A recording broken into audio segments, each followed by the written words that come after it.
All right, welcome to today's webinar from Ascendo Reliability. This is Fred Schenkelberg, and the chat window is up on the right side now, and Q&A is there also.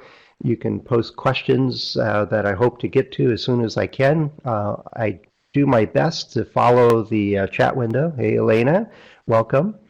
And Yvette, in Minnesota, I'm sure that you're used to snow and looking at these guys on the East Coast going, yeah, we do that all the time. I'm not sure if you got much in this winter, in this March storm, but I know it's very possible for you. And you did, good. I don't want you to miss out. I'm glad we didn't get any here in California. We've got plenty of rain this year, so we're doing pretty good trying to cope with that and landslides and all those kinds of things, but we're hanging in there. Speaking of failures, we've had power outages and road closures, and with snowstorms, you've got the increased risk of all kinds of different problems occurring. It's really a matter of what our organizations, the states and the counties and the roads people that we deal with, learn from those experiences and then not repeat those mistakes in the future.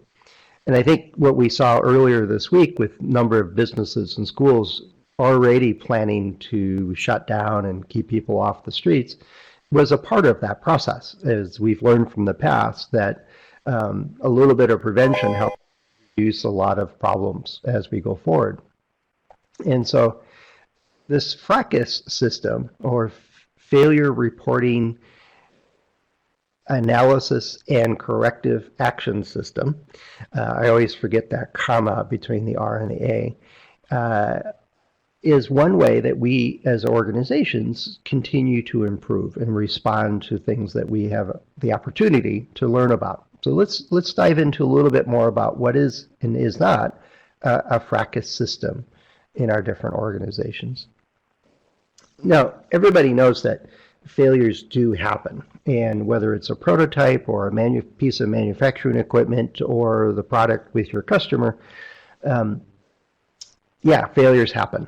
And they happen for the wide range of reasons that we all know about. There's overstress, there's wear out, there's errors that are made, drops and shocks, for example, all kinds of different reasons and sets of stresses that will compromise our product's performance or our equipment's performance.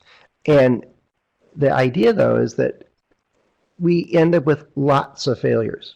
We don't have the luxury of getting one failure at a time, and then we can solve that problem, and then the next failure occurs just as we solve the previous one. That generally doesn't occur, as you well know. Usually when you get your first prototype back to the design team, they find all kinds of stuff. And that's why we make prototypes a lot of times in product development, is so that we can identify and find the things that are not quite right.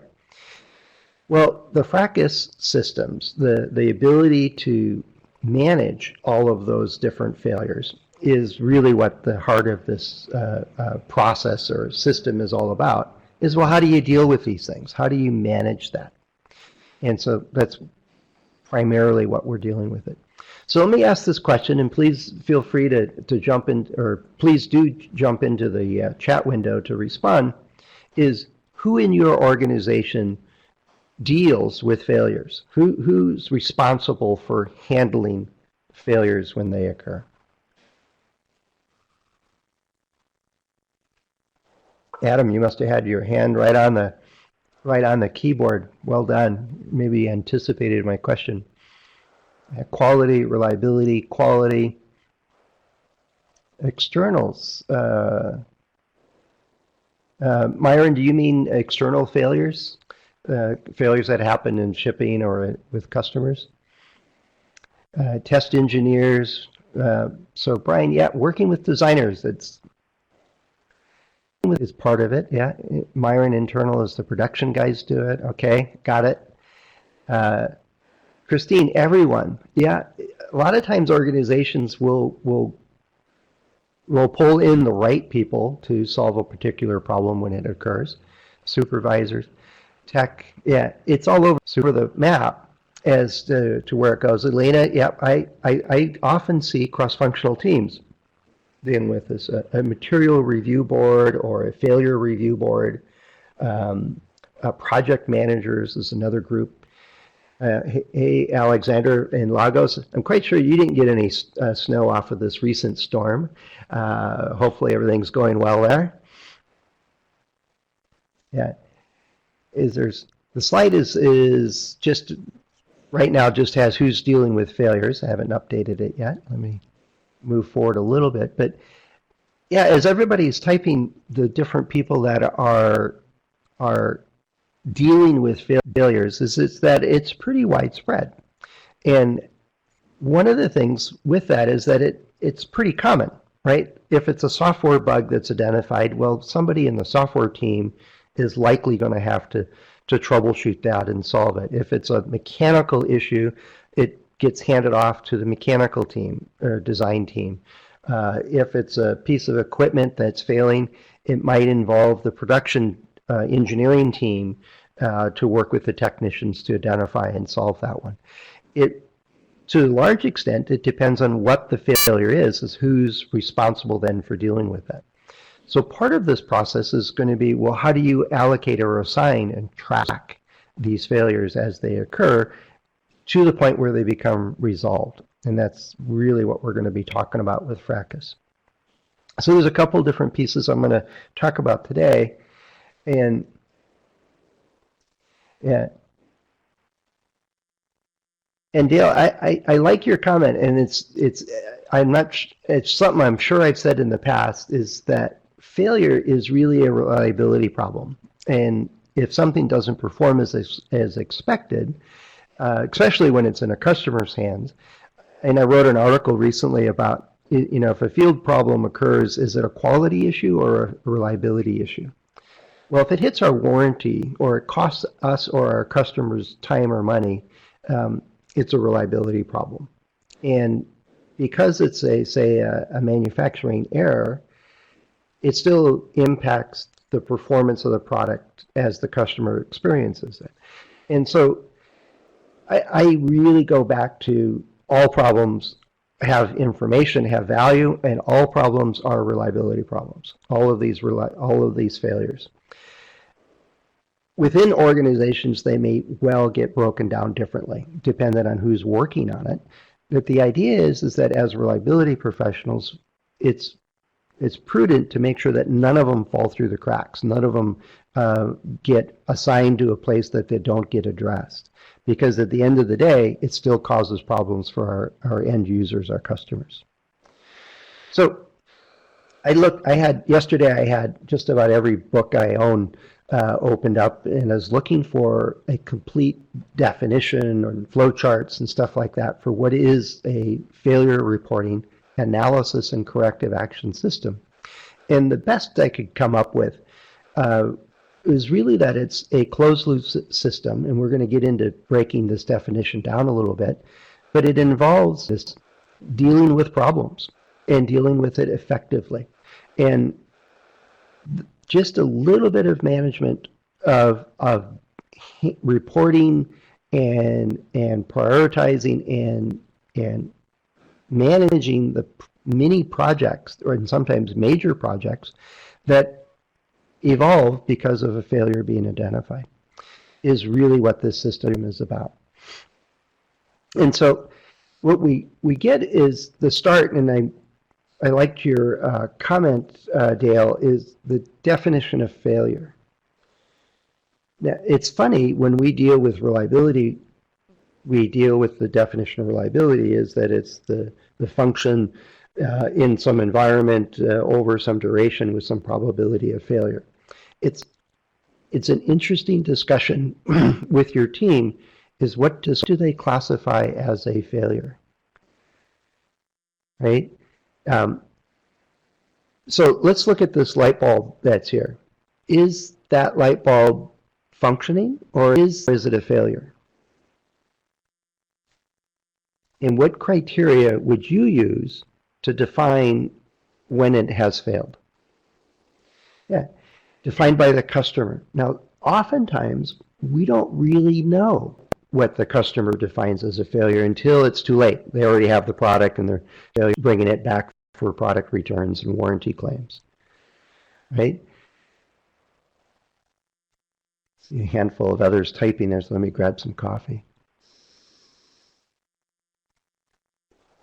Now, comment, Alexander, you're touching on quality definition is it doesn't work to specification, right? So if this light bulb is supposed to provide so many X lumens or some duration or certain color of light, and it doesn't, then yeah, Adam, it depends, right? But if you have a set of specifications that attempt to translate what a customer wants, and those specifications then get violated, for example, it's not bright enough, it's the wrong color, those kinds of things, then we could call it a failure. The obvious one is it doesn't illuminate at all when it's supposed to, yet it's often many other criteria are involved with what a failure is. Now, this becomes important in your organization is that when somebody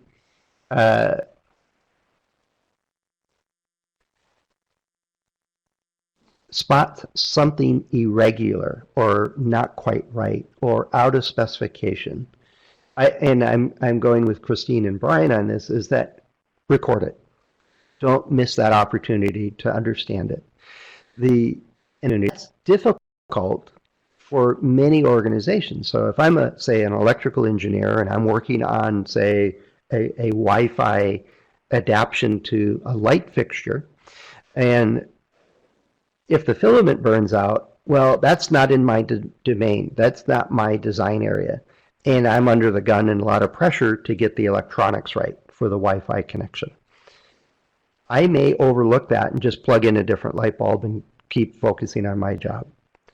Now, what happens in larger organizations is, let's say 10 people have filaments burn out prematurely, and none of them report it. We have just missed a major issue, right?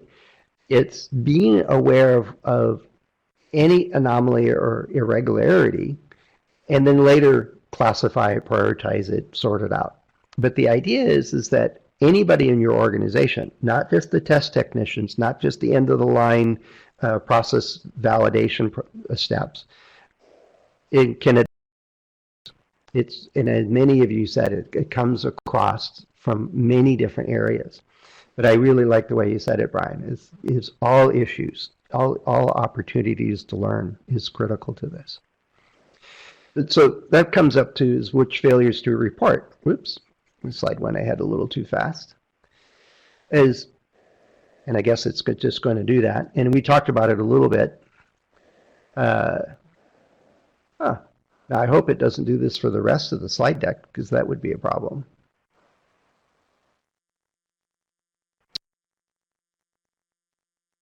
All right, let me back up here a little bit. Closed loop system. For some reason, I've got a little timer on these things that do the transition, but it connected it to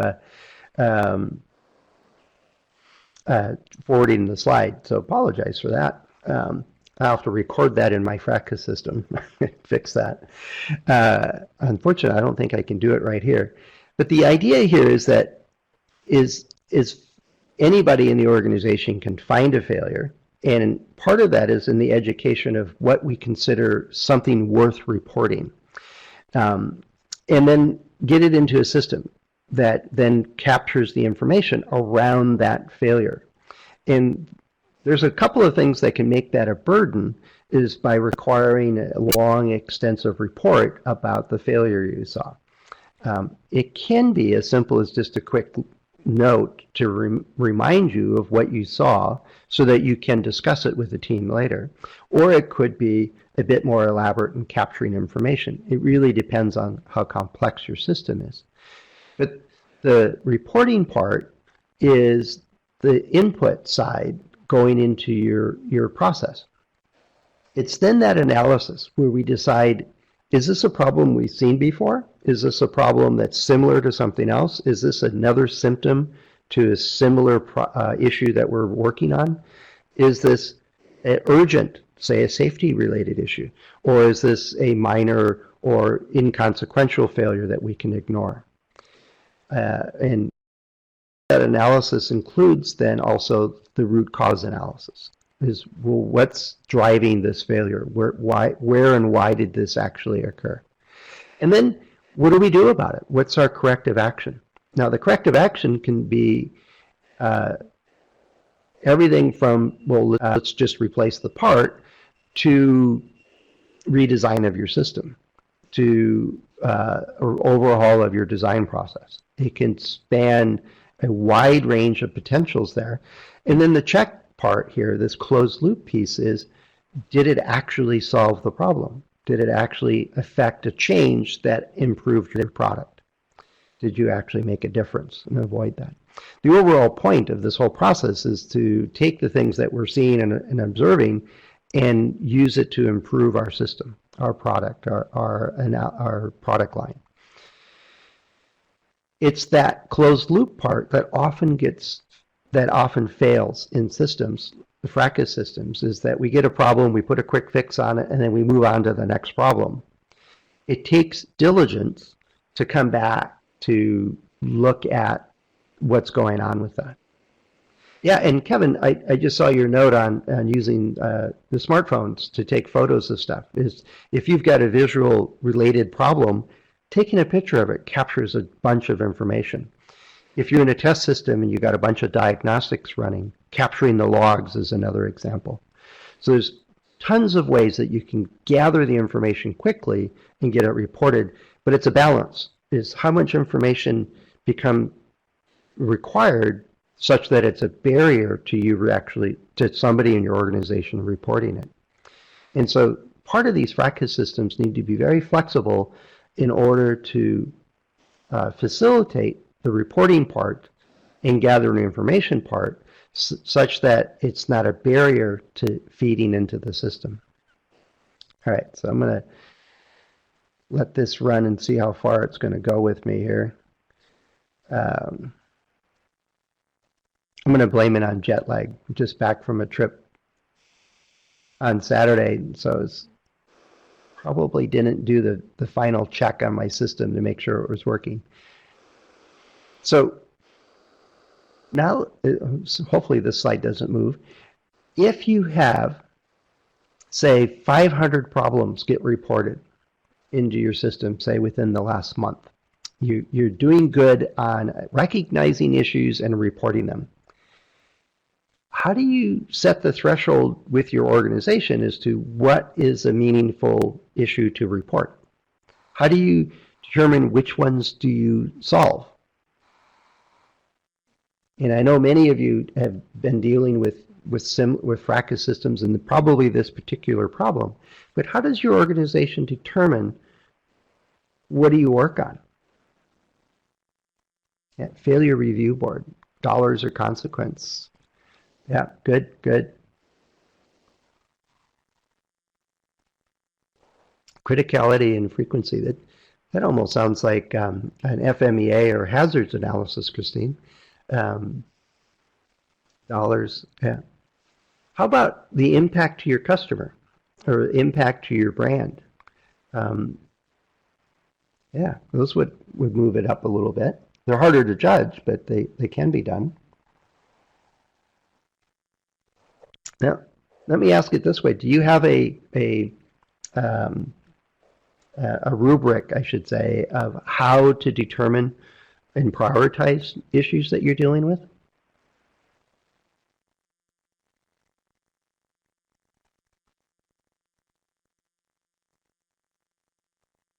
Yeah, safety, maintenance costs, good.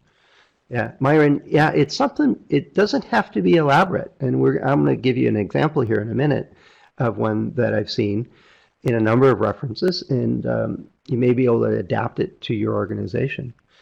But the basic idea is that a failure occurs, right? And it gets reported. And then this failure review board or a program manager or somebody sits down, often on a, say, even a daily basis, but often a weekly basis, and reviews those and says, hey, this is a big issue, we got to deal with it. You know, William's going to take the first step of this, and George has got to help with the failure analysis, and then Susan is going to look at the scope and what's the issue with this. Let's get that reliability professional in here and figure out the consequence going downstream. And then let's get the root cause analysis. And as we go through that, as you know, the hard part is not jumping to a conclusion. There's always somebody in the room that says, oh, I know the solution to this, and they run out of the room and try to implement it. Now, sometimes they're right, and sometimes they're not, and then we waste a lot of time. So the hard part, the discipline part of root cause analysis, as many of you already know, is actually getting to a root cause and not jumping to a solution. And so then you check out your corrective action. Can you turn it on, turn it off? Can you effectively replicate the conditions that should cause the failure and as it doesn't occur? That part we often get involved with as reliability professionals because we often have the tools to make all that kind of stuff happen. And so the check is it working? Is the corrective action actually effective? It doesn't make a whole lot of sense to go off and shotgun a bunch of potential solutions out there and hope one of them is effective. It's not very efficient when we do that. But yet we need to close the loop to make sure that what we're doing is working. Yeah, Alexander, exactly right. And Michael, yeah, human factors and also processes, the ways we go about doing designs or manufacturing also can be a cause of problems, just the system we're using itself. And then once you get a good solution, well, how can you expand that? How do you build that into your culture so you don't repeat that mistake or similar mistake or error in the future? So everybody loves flow charts. I put this together quickly based on a number of different references I found that walk through a basic decision process. And the idea is that as we gather issues, let's see if I can get my, I'll use an arrow. There we go. You know, as we, I think I'm using an arrow. There we go. You know, as we gather data and record these things, it's then goes into a review board. It may be as formal as a weekly meeting with a collection of people that can assign tasks and allocate resources, or it could be just you and say you're in a small company and it's you and the three others that are working on the project every morning in front of a whiteboard. And sometimes it's a complex database this gets reported into, a relational database, and it gets a bunch of tags and characteristics assigned to it and has threaded history and ability to add photos and reports and everything else. And other times it's just a bunch of 3x5 cards. But the idea is that you pause for a moment and go, well, what's the deal with this failure?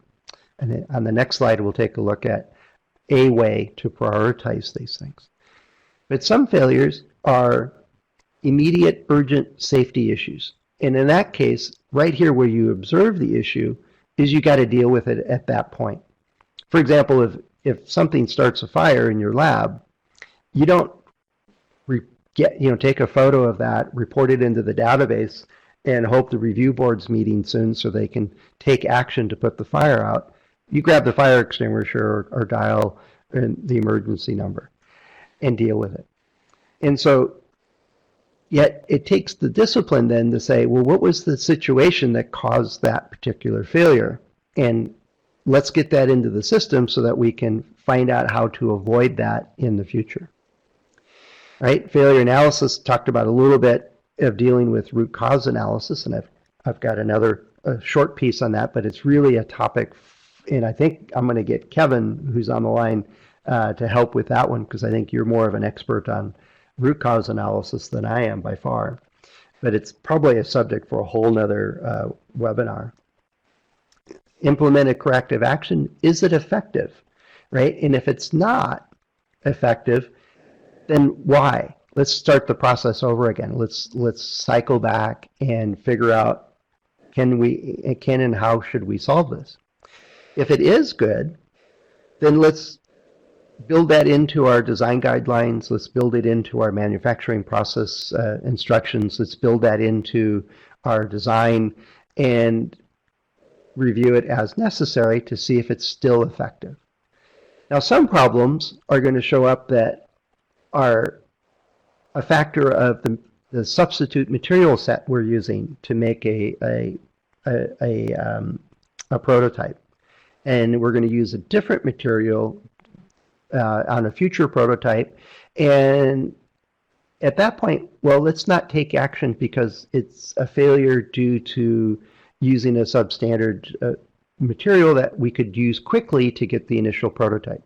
So if I'm making an enclosure for an electronics box, and it's not the molded part that I'm going to use later, failures there aren't as important as the electronics failures, which are probably more mature in your design. So I'm going to focus on the areas that are related to my final product versus the ones that are just surrogates to get us by.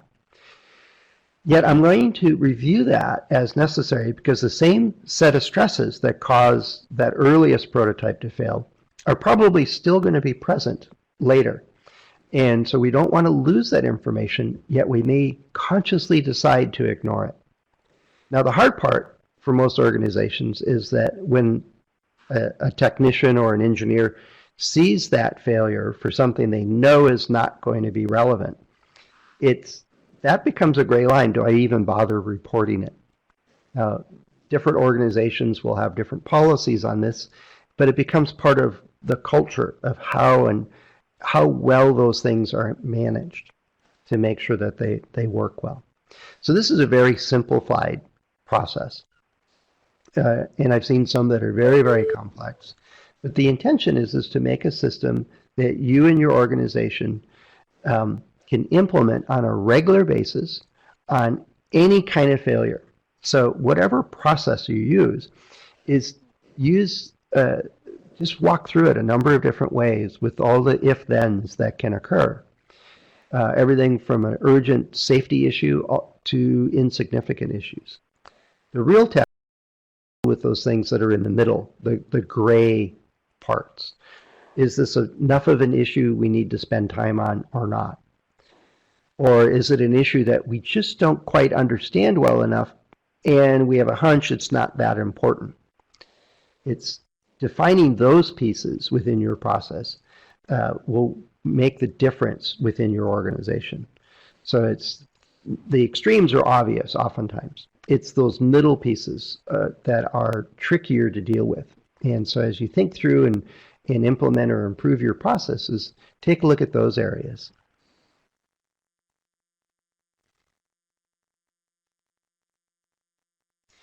Yeah, and Robert, the customer needs to be in the picture. Oftentimes that's a role of the quality or the reliability folks. Marketing may get involved, all those kinds of things. It's keeping that voice there. Now remember, our design team is probably looking at functionality, costs, time to market. Manufacturing teams are looking at yield, throughput, meeting production deadlines. Our customers are trying to do something with the product that they're being provided to accomplish something for their own business and some value from it. There's a lot of other priorities out there, yet dealing with that in a systematic way allows us then to address the right issues and work down that list so that we avoid a big chunk of the issues that may occur in the field. It's not perfect by any means, but it has something to do it. Yeah, and Christine, you're very true. And it's not just the medical group. There's a lot of industries that, and organizations, even consumer products,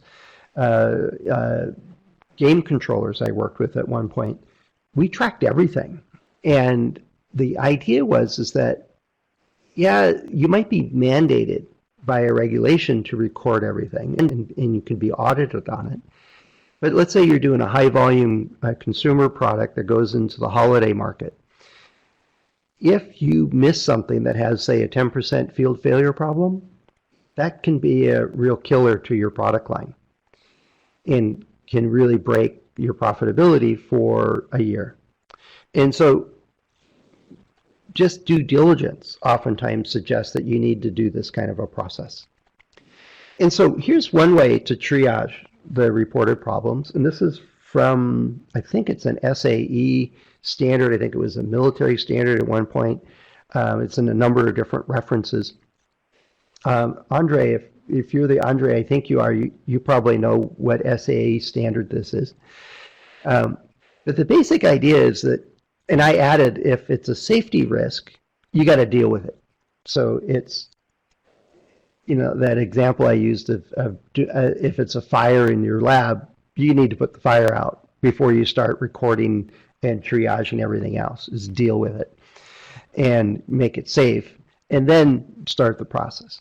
But one of the questions to ask, even if you're in the prototype or manufacturing stage, is this failure something that could happen to our customer? Is this a failure that is, if we don't address it, is likely to cause field problems? And if it's no, well, it's not as relevant a problem. For example, if I'm doing a crush test and I'm taking it to failure and I'm 10 times over the expected loads a product is going to see in the field and it fails, well, we've proven that it's got a lot of margin. Will this happen in the field? Very, very, very unlikely that it'll occur. So we're going to not prioritize that because it's a unrealistic amount of stress that we're putting on it. And we're proving that we've got a lot of margin. The hard part there is that, is it an accumulated damage issue or is it just an overstress issue? So a little bit of root cause analysis still plays a factor in understanding if it's a relevant failure or not. But let's say it's likely to occur in the field. Will it take the whole system down? So if it's a vehicle, will it stop your car from operating? Will it stop it on the road, for example? Well, then if it's a primary function, well, we're going to have to deal with that. That's a critical failure. If not, is it degrade the system? Say our vehicle is only able to run in first gear now. Well, that's still something we should probably address. We'll call that a major failure. Now, I've seen organizations list these as A, B, and C, as all kinds of different ways of prioritizing these things. To some extent, it depends on the system you're using to document it. But start sorting out a way to quickly and consistently prioritize the issues you're dealing with. And that's the idea of this triage piece, is which ones need resources now, which ones need to be tracked, and which ones should we deal with when we get a chance to.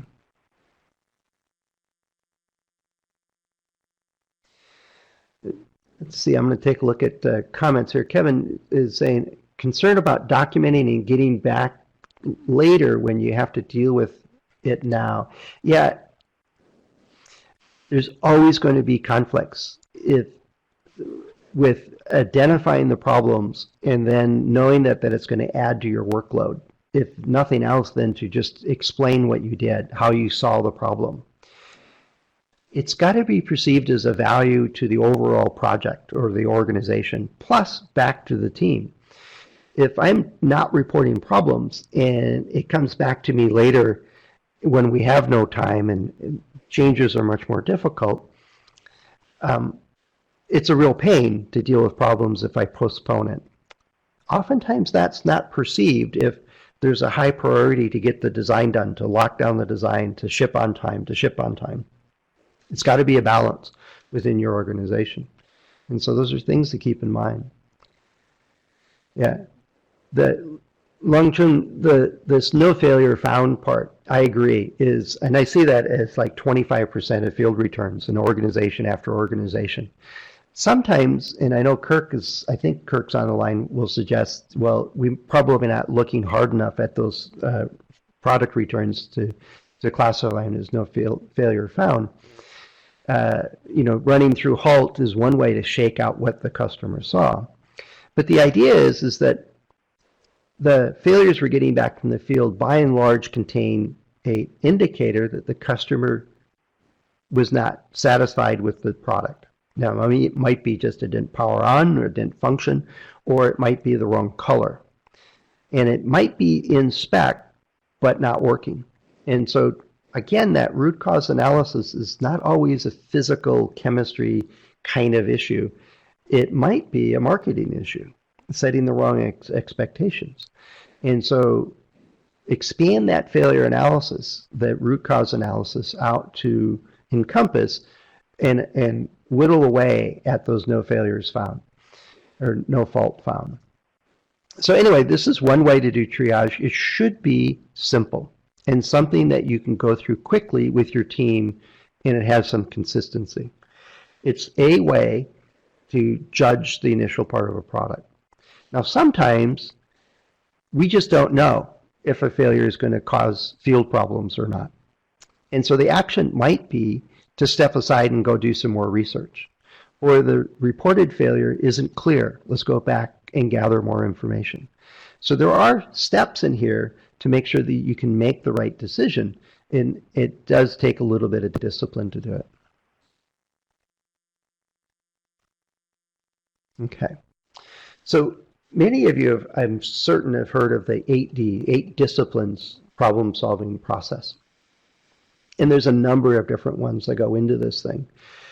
But this FRACAS system is supporting the 8D problem solving system. You see a lot of parallels in this thing.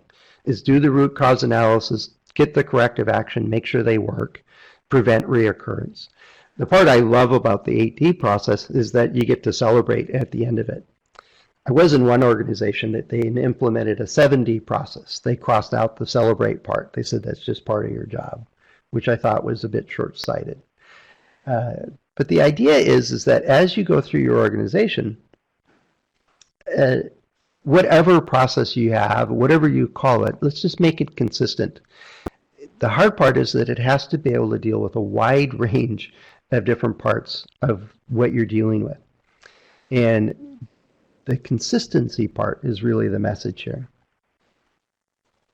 Now, here's the tricky one, and Kevin, I'm expecting you to jump in on this one. How do you deal with those intermittent failures? I saw it once in my lab, and I'm not able to replicate it. And I don't understand it at the moment to be able to cause it to occur again. When do I stop dealing with intermittent failures?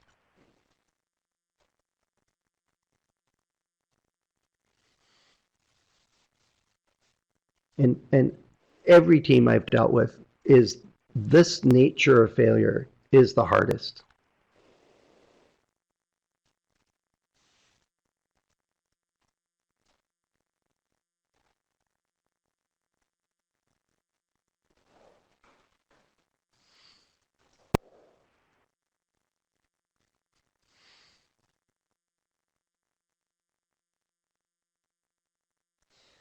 Yeah, as much as you can. Unfortunately, we have some engineers that are working on their PhDs, theses with every failure problem. So it's a bit of management. What's the priority and what's the consequence of the failure if it occurs in the field? If we're dealing with a very high reliability system, high availability system, and this could take the whole system down, well, then we're going to spend a lot more resources to solve it. If it's, we saw it one time, but the consequence of the failure is insignificant or minor, well, let's move on. If I see it once, but it could cause a safety issue, we need to deal with it. But you're right, Bart, it might be a situation where we alert the rest of the team to look for this issue, to be aware that the issue occurs so that they recognize it when it happens and get the information available. Yeah, so it's always a balance. And thinking through what's the consequence of the failure if it does occur is one guide for doing that. But think through that as you set up and evaluate your own processes. All right, I wanted to save a few minutes to talk about, well, some of the FRACAS systems I've seen, these were actual systems where you can get the process of dealing with failures, reporting them, analyzing them, and implementing corrective actions can be set up so that it just doesn't work. Excuse me for a second.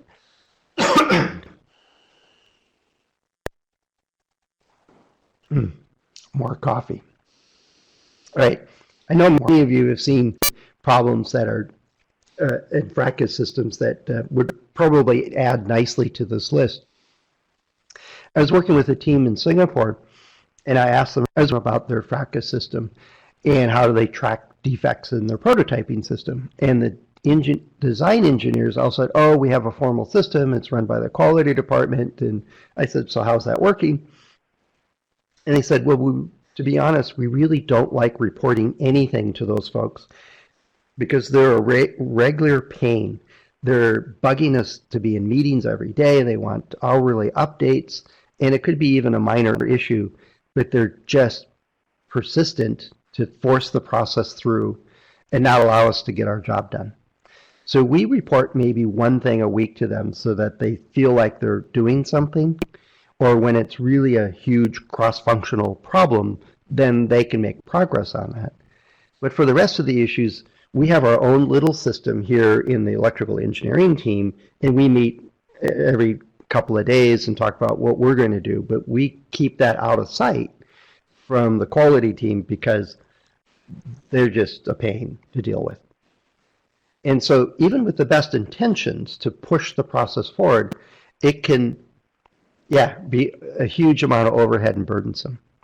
And so that was one of the more, that feedback back to the quality group was a tough discussion, but they needed to hear it and to balance the process, the FRACAS system, along with all of the other priorities that are going on in the organization. It wasn't the only thing that was happening there. Another one I saw was, and these guys are going to remain unnamed, is they actually had a cash bonus. If you reported issues, the most issues got reported, or some threshold of number of issues got reported. And also if you solved a bunch of issues, if you resolved and completed a bunch of issues that got reported, you would actually get a pay bonus for it. Well, the unintended consequence is that many of the engineers kind of saw this as a great place to do their to-do list. They would list 5 to 10 things in the morning and things they needed to do for their project anyway, and they would, at the end of the day, complete those projects and report it off of the system. And by doing that consistently, they consistently got a pay increase. But it really flooded the FRACAS system with issues that were really not failures that needed to be investigated. They were simply to-do list type items. It wasn't filtered for what really belonged in the system. So it got flooded with all kinds of trivial things like attend a meeting or review a specification with a supplier. Those kinds of items that are part of the normal day-to-day business, but they didn't really add any value to the triage system or to solving the problems that needed to be solved. And so that was one that I saw, is that be careful of how you set up your system and its rewards to encourage people to use it. It may create a behavior that you didn't really want. And so that's one to be aware of. Another group, this one was in near Denver, had been as a product line for a couple of years, but they were pulled together from teams from across the organization. This is a larger corporation. And each team brought their own FRACAS system. When they first got thrown together, it was like in a startup mode. They knew they needed a way to track failures, so the software team brought their, they had a bug tracker software package that they really liked, so they used that. The electrical guys used a spreadsheet. The mechanical folks had their own system, and I think it was called DDT, which is a pesticide here in the States. And yeah, get bonus for multiples misspelled. Wow, it needs a little bit of a filter and reality check on these things. This one organization had 6 different FRACAS systems, and they had a full-time person that just translated issues from one system to another. So if the software team found an issue that was really dealing with a hardware problem, the two systems didn't talk to each other, so that they had a person in the quality group identify those issues and move it over to the other system. And so sitting down with the director of engineering, we said, why don't you just get one system? Pick one. They're all very, very similar, but you need to make one. And they agreed, but they didn't recognize that how much cost was involved with maintaining the 6 different systems. But they did see the burden of translating, of moving to a single system. So it was a barrier to making it happen. But once we articulated how much it was costing the organization by one, just having a full-time person managing the issues across groups, but more importantly is the issues didn't get to the right people in time. And so the design teams were delaying projects because issues that were known even months in advance weren't in front of the right teams to solve it. And so by showing the cost to the performance of the time to market of the team, they quickly adopted a new single system across the organization. And so those are just 3 ways that stuff can go wrong. I'm sure you've seen some other ones. And I've seen a couple of here. Christine jumped in one of them.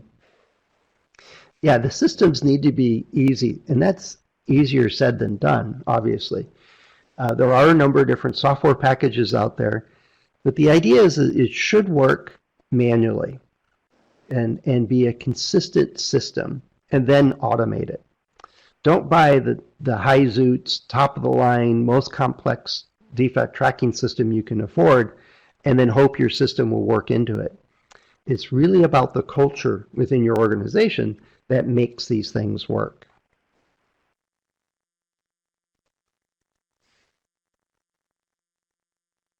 I think one other ones that I've seen is if you report a problem, then you're in charge of solving it. And so if I'm already busy and I have too much on my plate, I'm not going to report any issues because you shoot the messenger, basically. And yeah, exactly right, Christine, is you got to get the engineering teams involved and involved with the process. Now, oftentimes I prefer one of these systems that's run by the program manager or by the people that actually allocate resources, the team leads or the management team that's running the organization, the production manager. One is those folks need to know what's going on and what's not working with the product or process they're dealing with, but also they're the ones that can allocate resources. And so like, sometimes these meetings are pretty quick, and sometimes if we just got a new prototype, it can be a lot of issues. Yet it needs to be done and prioritized and allocated resources so that we can move forward with it. Yeah, definitely needs management buy-in. Oftentimes connecting the issues with your FRACAS system to what's important to management, say time to market, product costs, throughput on your factory, are ways to articulate the opportunity by getting a more streamlined FRACAS system or by involving more parts of your organization. Those are all good topics. All right, let's connect this to reliability real quickly. You've heard, yeah, excuse me.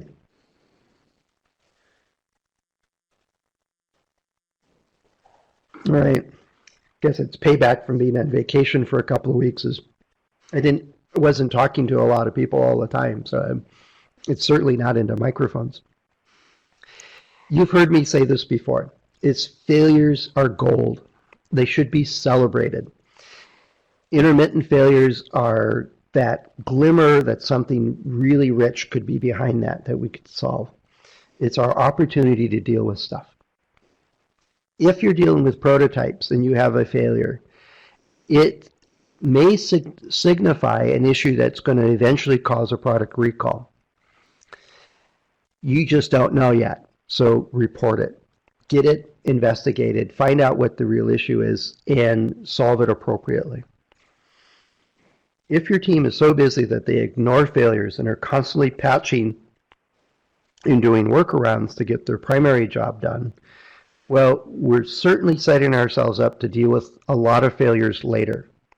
Now, in some product lines where time to market is an issue, you can use that to say, hey, just snow plowing, I'm thinking of the folks back east, these issues in front of us doesn't mean they go away.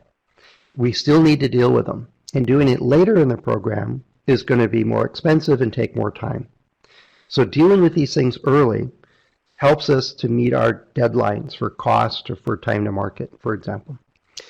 So figure out what's important for your organization and connect how these failures can benefit achieving those primary objectives for the organization. And then that's a hook to build a robust and versatile FRACAS system. Another thing is that we often come to the table as reliability and quality professionals with knowledge about failures. Is this a cumulative defect? Is it a corrosion problem? Is it a design issue or manufacturing issue? Is it a stability of our suppliers' manufacturing? We bring the right tools. We ask the right questions in order to deal with, is this a significant consequence if this failure occurs? We can think that through and work with our team to ask the right questions. So this comes into play right in that prioritization part, but also in just identifying and finding failures. Oftentimes we're not invited to meetings because we like to break things. That has some real value, and that's oftentimes why we get hired into organizations to go find those things. The understanding of how reliability connects to what's important to our customers or what's important to our organization is what we bring to the table. And so dealing with failure mechanisms, even if I don't spell it quite correctly, understanding how the stresses in our lab are different than the stresses in the use environment, and doing the estimates or projections or accelerated testing to characterize what's the failure rates going to be. And then this all should look very much like a FMEA or a risk assessment type activity. Yet we often bring in the various parts of that, if nothing else, allow us to ask the right questions to the rest of the team in order to understand this particular failure and whether we need to deal with it or not. So I'm going to leave you with this question is, well, how well is your system working? You know, is there parts and pieces to this that you could take a look at a little differently now and have those discussions to look for those improvements? It might be training for your organization. It might be celebrating failures a bit more loudly so people understand that failures are important. Dealing with how do you judge which items get dealt with. One story I didn't tell, and I should, and it just reminds me of, is that when I was working at Hewlett-Packard, one of the divisions had an intern for the summer look at their FRACAS reported problems during the development stage versus what they saw over the 2 years the product had been with customers. And so they had two different Paretos, basically, of issues that they dealt with. And the question that was put to her was, did we fix all of the issues that we should have fixed to minimize our field issues? And what she found was that that it was like 90% of the field problems that occurred within the 2 years this product was shipping were known to the design team. And if the design team had worked for one more month on solving problems at the rate they were solving them during development, they would have eliminated 80 to 90% of the field problems, significantly reducing the failures seen by the customers and more than paying for 10 times more value than spending another month on the lab. Now that was one study on. Yet what they used that to do was to say, we're going to time to deal with these FRACAS systems. We're going to set that threshold a bit deeper into the list. Things that we called minor before, we're going to elevate and work on solving those more aggressively. And what it did systemically as that program team moved on to other products and product lines is they consistently solved more issues before the customer saw it, dramatically reducing their warranty cost, increasing their customer satisfaction. All of those good things are occurring. So if you've got the data, if you've got, a tracking system during development and you've got field problems being tracked, do a comparison. How many of the issues that your customers are finding did you know about? If they're all unique and it's an acceptable field failure rate, you're doing a great job. If it's not an acceptable failure rate, then what's wrong with your process, your system of finding problems? So there's a couple of ways you can look at it that way. So in summary, is deal with the failures, prioritize, sort, do corrective actions, and then close the loop, make sure they're working. And so apologize about my slide flipping there. Some of that was automated in the background, and I'm going to blame jet lag for that. So I've got a root cause there. That or not enough coffee, one or the other. And so I got a couple minutes here. If there's comments, I'm going to come back to the chat window. And let me pull up where you can find the slide deck. And the chat window now moves over to the other side. Sorry about that. And Q&A is still available, I think.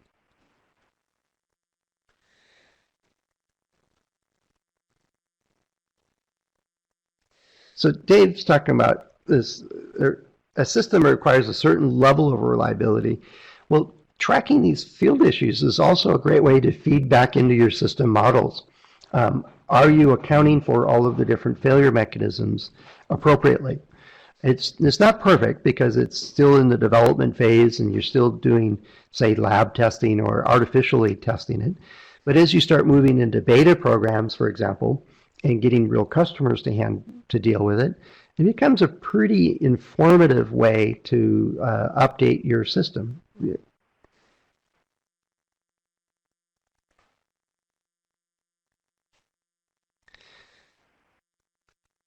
Yeah, Christine, you're talking about how to group similar or possibly similar root causes.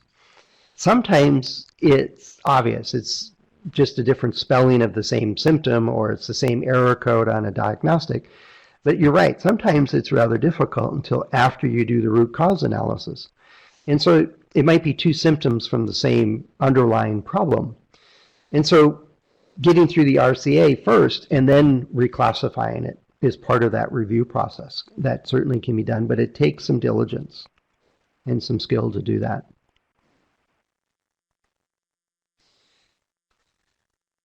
Release gates. So I'm curious, Dave, is how does FRACAS tie into your reliability estimates for these projections? If you have 1,000 critical issues, but the parts count prediction shows you're on target, will you pass the gate? I guess is my question.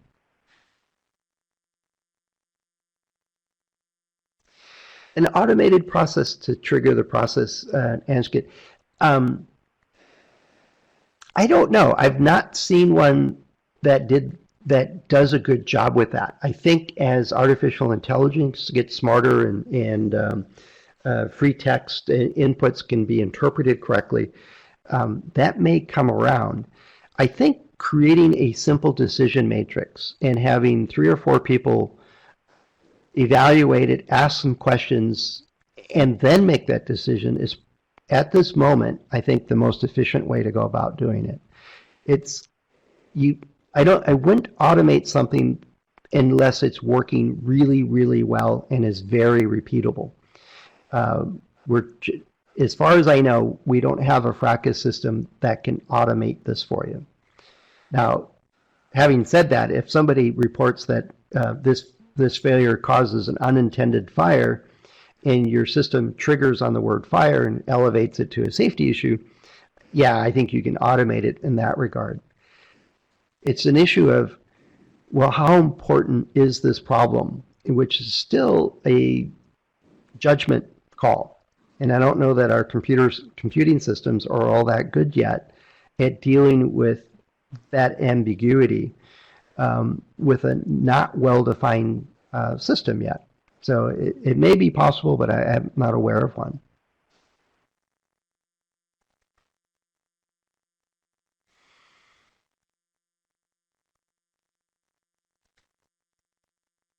Let's see. Fire systems, get people to agree on prioritization. Yeah, and Dave, if the product's not changing dramatically, then that's an advantage. Some people are in startups and have no prior products other than their engineering experience, so it can be more difficult. That's what I mean is that a FRACAS system really needs to be flexible, even within a system that's pretty stable.